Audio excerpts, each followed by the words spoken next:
की यांना शिवाजी महाराज छत्रपती शिवाजी महाराज छत्रपती संभाजी महाराजांचा अवमान व्हावा ही त्यांची सगळ्यांची मनापासूनची इच्छा आहे। एक लक्षात घ्या, वारंवार किती वेळा सांगायचं, एकदा सांगायचं, दोनदा सांगायचं, त्यांना कळायला पाहिजे का नाही सगळ्यांना।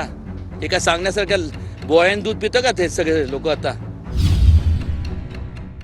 माझं म्हणणं आहे की हे जर ह्यांनी जर अधिवेशन बोलवलं नाही, विशेष अधिवेशन, तर त्याचा असा अर्थ होणार आहे की यांना शिवाजी महाराज छत्रपती शिवाजी महाराज छत्रपती संभाजी महाराजांचा अवमान व्हावा ही त्यांची सगळ्यांची मनापासूनची इच्छा आहे।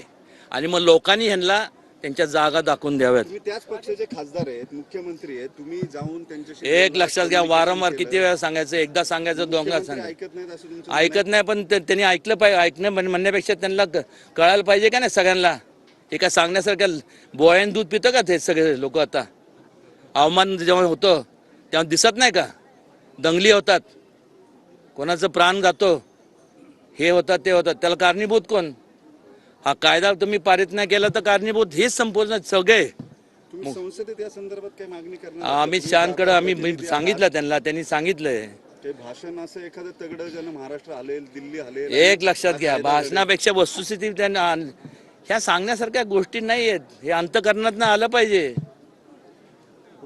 जसं मोकोकाच्या बाबतीत तुम्ही नका हे केला, अट्रॉसिटीच्या बाबतीत, ह्याच्यात काय हात कोणी पकडलाय। हे बघा, कोण ठेवत असेल तर त्यांना तिकडं देशाच्या बाहेर पाठवून द्या।